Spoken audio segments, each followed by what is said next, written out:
For those of you listening for the first time to the program today in Pittsburgh or Washington, any of the new markets that we've had in the state of Washington, I have an ongoing problem that I've had since I was 2 years old with my kidneys, and the fact that I've had some kidney problems recently, and I've had to be in the doctor's office in the hospital. And today I had more of these tests done with your team of lady doctors.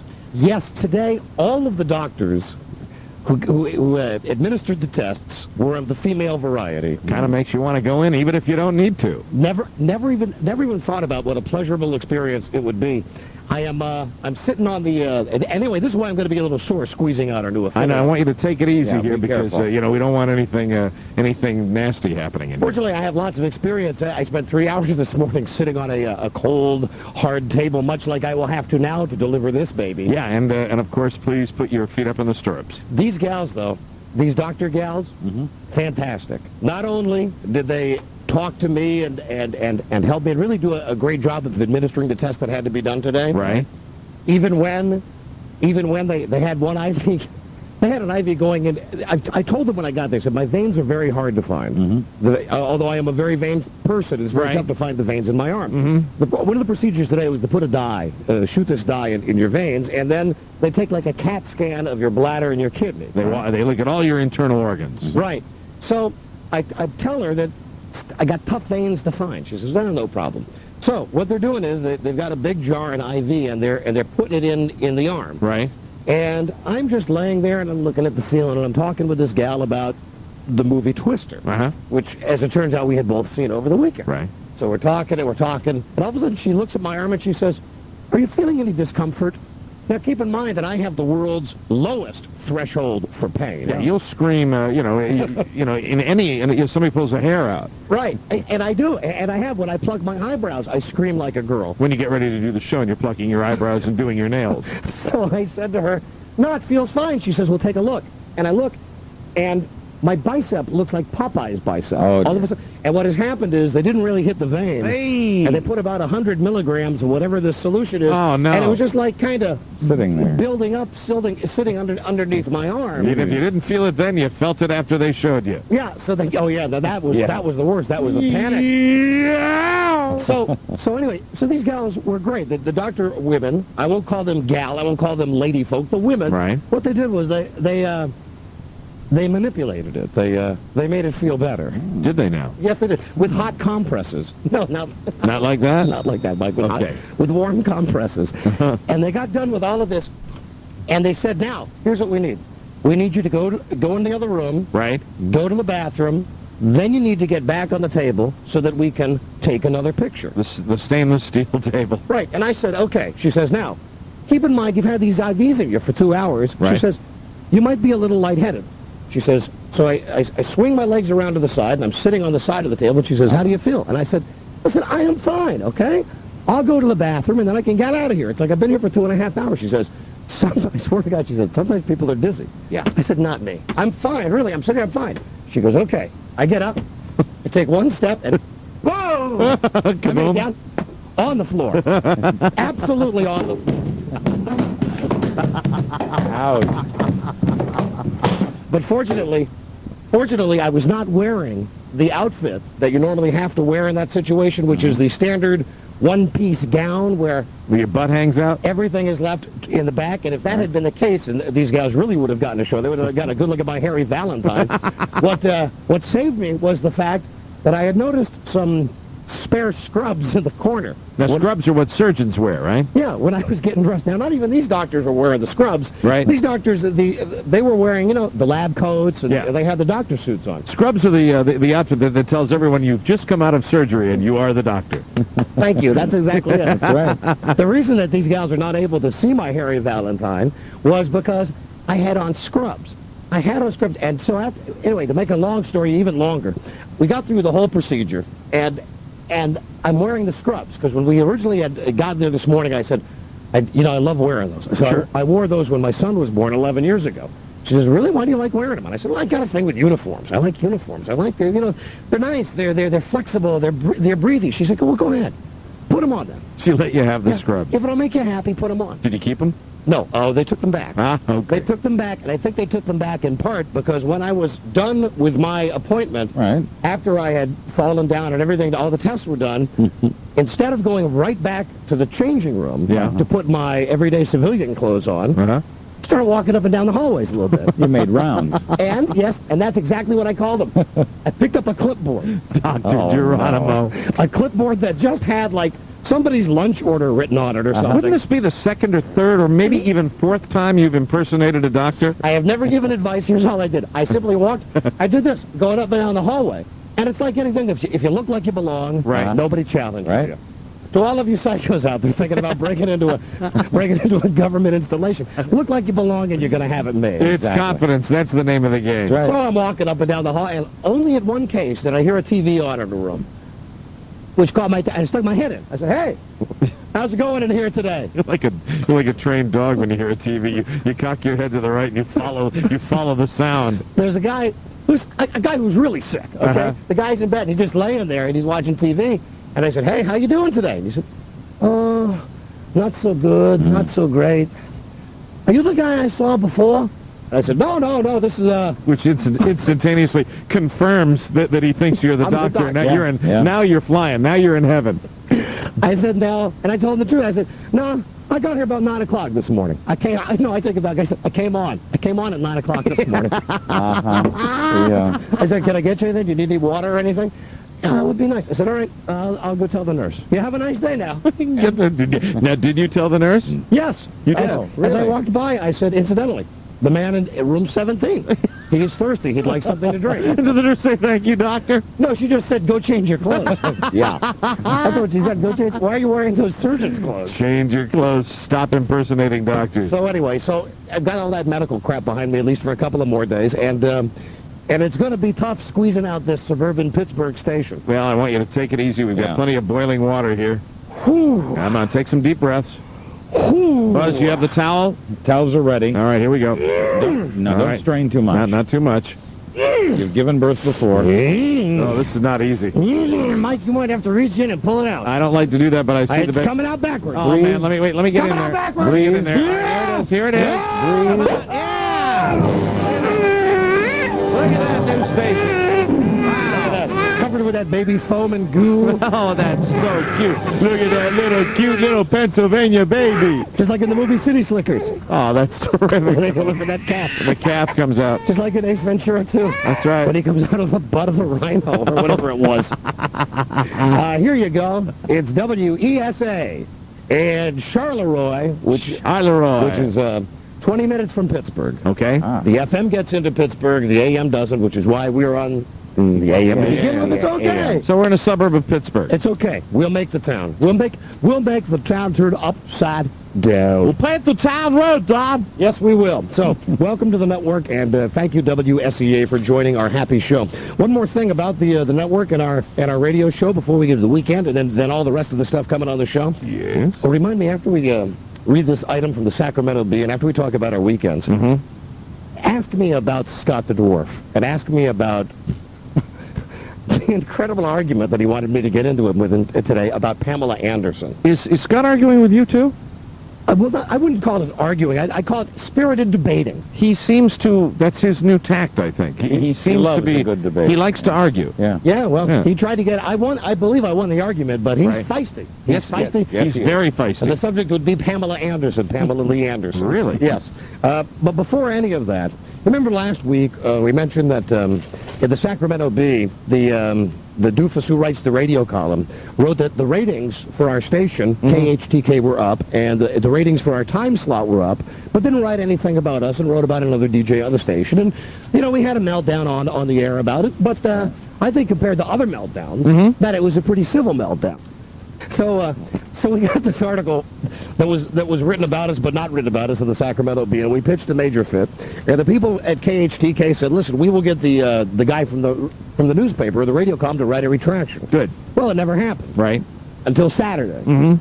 Now, even still Saturday, I think is bad because nobody reads the paper on Saturday, but still, it was in the newspaper on Saturday. Is it a good retraction? Yes. Good. It's an absolute retraction. It's from the broadcasting column in Saturday's Sacramento Bee by Dan Vieira.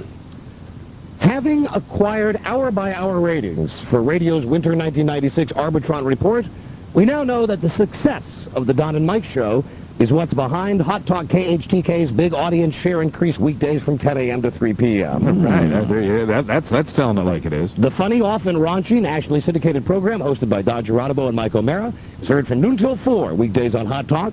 During the winter period, Don and Mike tripled their audience share in the audience 25 to 54 listening group when compared to the previous fall 95 rating period. They also had double-digit shares in men 25 to 34 and men 35 to 44. The Don and Mike Show posted Hot Talk's highest-rated hours of the winter survey. Leslie Marshall, who began hosting Hot Talk's local show from 10 till noon, also enjoyed a rating increase over her predecessor, the flatulent sports babe. Wonderful. End There you of go. quote. There, That's great. That's telling it like it is. Better than fruit. Nothing fancy. That's terrific. That's all we asked for. And hey, we must say seriously thank you to the people at KHTK that took care of that and got the information to the Sacramento Bee. Still Yeah. could have sent us something nicer than just that fruit basket. I mean, you realize I really did tear through that thing, stupidly thinking there would be some kind of gift inside. You thought you know I knew there wouldn't be anything in there besides stale peanut brittle. It was a very sad day. But they got to take care of it with the newspaper. Yes, they did. So we thank them, and welcome to those of you who are listening in suburban Pittsburgh, and we got a big show for you. We have a lot of Mother's Day stories to tell. Yeah. And we'll start that right after this. Please stay with us. We'll be right back. Radio Gods, Don and Mike. Don Geronimo and Mike O'Mara. How are you? WKFK.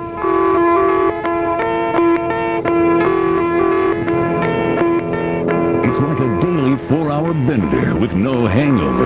The Don and Mike Show.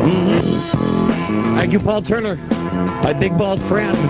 On the program today, need I say more than the two words, Granny Dominatrix? Oh yeah. Yes, Granny Dominatrix. Also a newer, angrier Dear Dottie. Yeah. On the program today, and we will say hello to Senior Martsky before the end of the show. Also, I will keep for a change. I will keep my weekend recap brief into one break, because I want to be able to devote as much time as possible to hearing about Mike's Mother's Day weekend. I guess the way that I would ensure that every Monday would be to go out and make a complete and total fool of myself every weekend. Oh, dear. Well, no.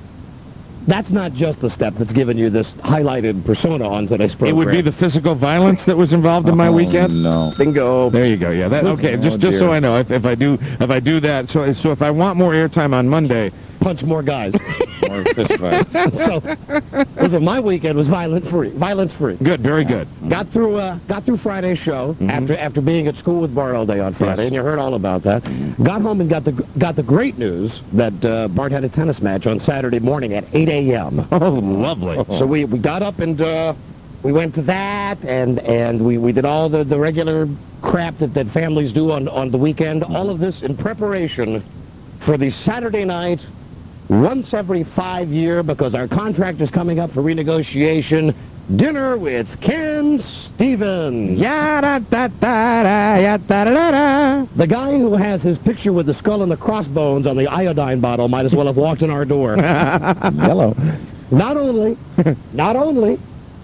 was he late, Right? see if you can guess how late he was. 10 minutes. Buzz is raising his hand. An hour. No, somewhere between. Half hour. More than that. 45 minutes. Bingo. My. Bingo, 45 minutes late. And then he comes to the door and it's like the big, long, echoing knock. Clank, clank. Oh, the Geronimo's home.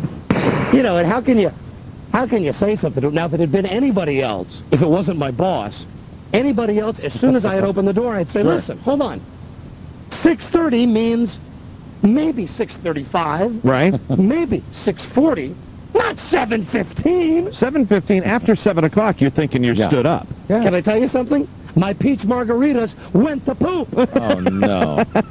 and I was working and struggling on those babies. Peach margaritas, boy, you roll out the red carpet. How often does our contract come up for negotiation? There you go. I got to have him over to the house once every 5 years, and this was the one time. This was the time. So he came over, his wife came over, his son, who, as far as I can tell, must be being raised by somebody else, because the son is so beautiful, so well-mannered, such a darling.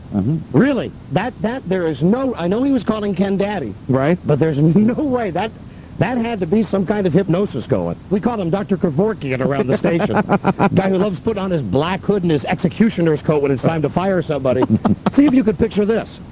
He's sitting Indian style. First off, he's wearing khaki pants, Right. and he has on a golf shirt. Now, I myself have never seen Ken wear anything except a button-down shirt and a tie and a Right. suit. Now, that's something where you have to stifle a laugh right away. I'm sure when you see that outfit, you've got to... Was he wearing any kind of jacket, or did he just have the golf shirt on? Just the when he- golf shirt. Oh, my God. So what did you do? Have to bite through your lower lip when he came to the door? Imagine him sitting Indian style. Oh, yeah. Wow. Now, The bone's creaking. I'm laughing at him. I'm waiting for the elbow bone to just come poking through the skin any second. And all of a sudden, I realize that Doug, his kid, can walk. Now, I haven't seen Doug since his wife, Roz, brought the baby by the station. Getting that toddler time. So he starts walking, going, Daddy, Daddy, Daddy, Daddy, Daddy. Wants to go to Daddy. Right?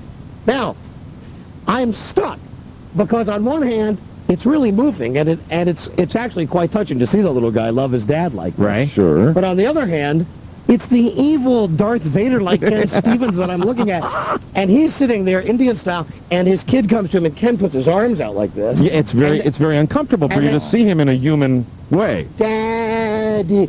And I looked and I thought, oh, God. I don't know. Which Ken Stevens is the real Ken Stevens? Is this the Ken Stevens that tells us that who cares if we work here anymore, that the station can go on without us, and that we're too big for our britches? Or is the real Ken Stevens the man who is lovingly touching this child and patting his head and saying, Daddy loves you? Frighteningly uncomfortable, I would think. Absolutely. 1,000,000%. Man. And, Boy, didn't you just want to turn away and run when you saw him, like, the human side of Ken Stevens? And much as I tried to get the business side of him to come back at one point because I was feeling so awkward, Right. it was that awkward moment when Frida and Roz were playing with a baby, Uh-huh. and Bart was doing something, and Ken and I were left alone. Ah. And, you know, it was that second. He had, like, been a real guy for a couple of seconds. Right. And I looked at him and I said,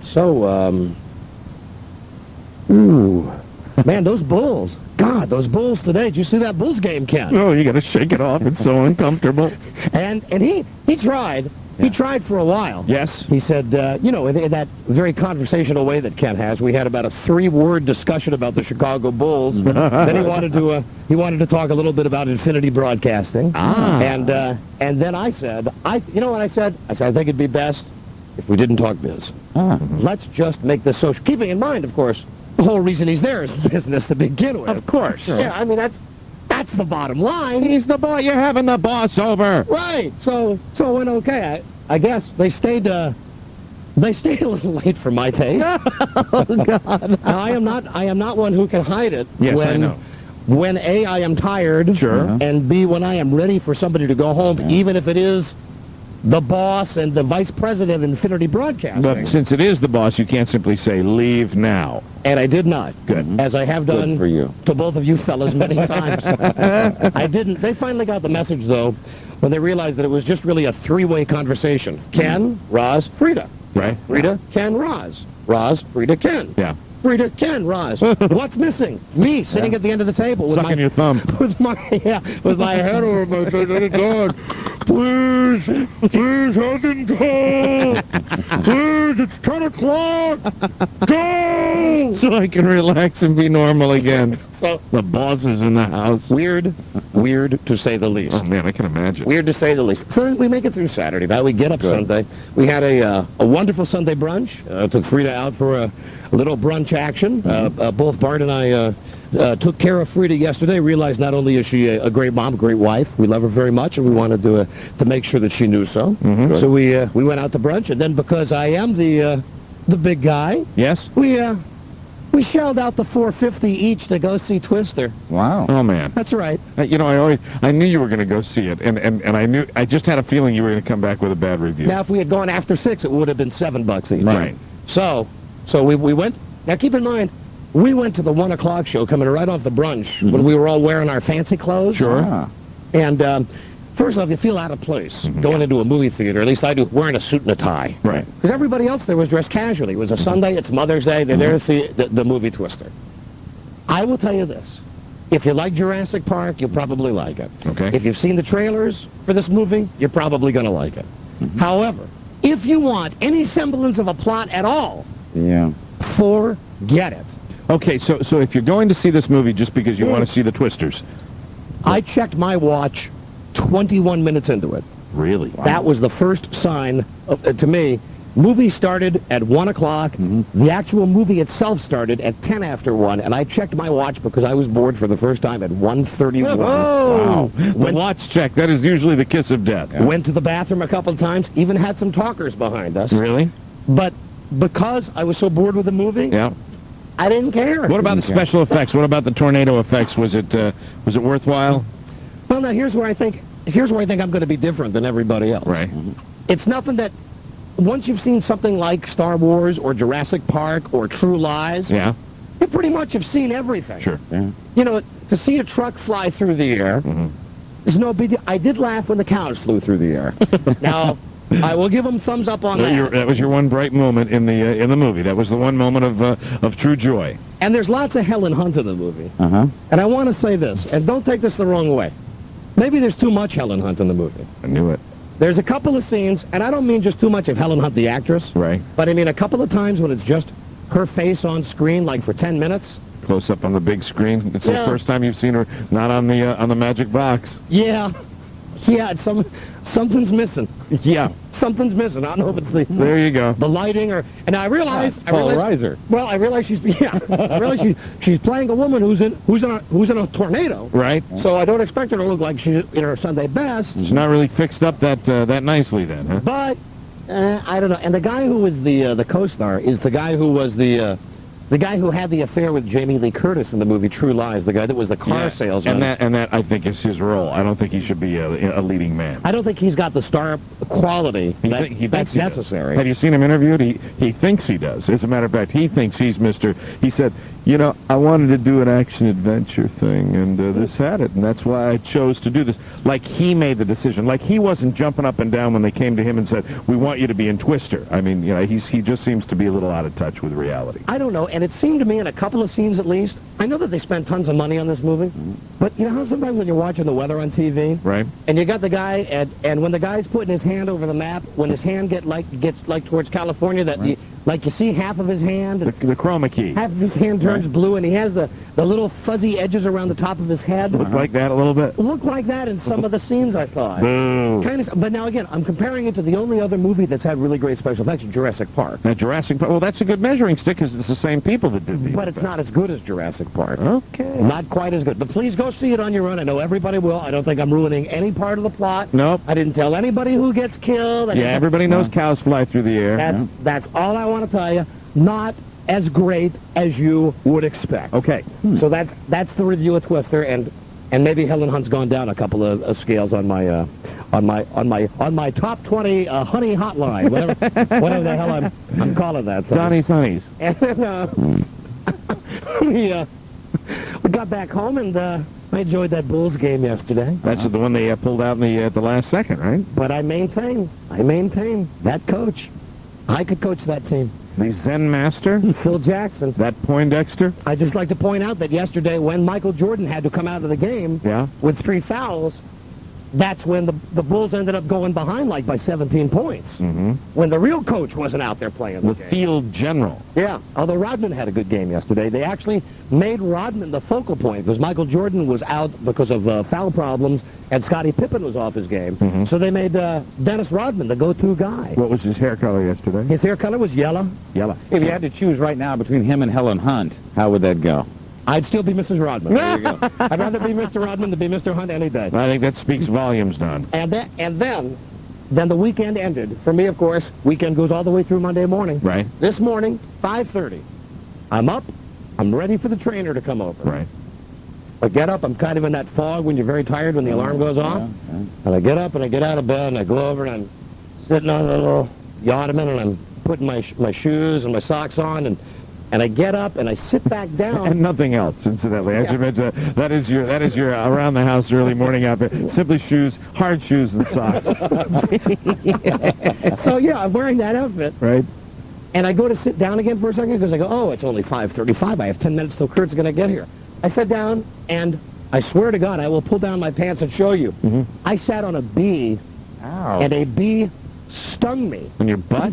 on my butt. Now, here's what I did. I sat down and it felt like I was sitting on a Pin? little pin, yeah, or some kind of I go, ow, ow, ow, ow, ow. Was it what kind of bee? Was it one of those? Bumblebee? It was a ooh, a bumblebee. Bumblebee, yeah, it was the black and yellow kind. and Mike, real big, 2 feet big. A black and yellow kind. Huge. Good thing you're not allergic. I buy that. I mean, the bees are out now. It's and it's cold around here, so they're all coming inside. So that was that. Then I went and had that little test today, more of those kidney tests with all the female doctors. And will they be the doctors that are helping you every time you get your tests? Well, if I have my way, they will be. You want them there for every type of medical attention. I said, please don't go get that bad man with the mustache. Don't get. I only feel safe when you gals are around. You go in and ask, can I cough now? Let me cough again, please. I was coughing a lot. So that's the weekend. That was my my Mother's Day weekend. Kind of a tribute, to the gal that I love, and the mother of my child, and kind of a day weekend. Kind of the way that Mother's Day should be. When you celebrate family values and. Oh man, I'm just looking at that double-barreled shotgun pointing right at me now. He is setting this up. If you got you take your child somewhere, you take your child somewhere where you can celebrate Mother's Day. A safe and comfortable environment. Now, hold on just a minute there. I would like to point out that Saturday was not Mother's Day. Sunday was Mother's Day. And all of my bad behavior was not on Mother's Day. Well, actually, technically... Midnight? After midnight. Yeah, it was after midnight when I misbehaved. Hey, Mike, are you ready to rumble? Ready for this? Oh, man. Oh, do you want to start with that? Well, I'll tell you, what do you want to hear about first? You want to hear about me with Rudy in the University of Wisconsin bathroom, getting the grand tour of the new Rudy Palace? All right, I got it. How about a chronological order? Okay. From the beginning of the dream date with the Martskis Saturday night to the point where... I got 3 things. I got 3 high points that I can take you through in chronological order, right? Great. The significant points. It's the Rudy house, the meeting Rudy's friends, and then it's the Rudy bathroom. That's all one thing. The Rudy bathroom that he's very proud of, decorated in the University of Wisconsin colors. When do we get to punching the guy, The though? next step would be the piano bar. There was a piano bar following dinner. I figured. The piano bar that you took your 11-month-old daughter to. Well, she was sound asleep. She was asleep for most of the evening, and I think it's just as well that she was asleep. And we take her everywhere. We still don't have a babysitter, and then at the end of the evening, as we were getting ready to leave, that is when the violence. So the evening erupted into violence. We like saying the old Mike is back. Well, see, the old Mike doesn't get to come out very often, and the old Mike. And the old Mike came out just like he used to always. Yeah. It was, but I don't want to sound like a kid in the candy store.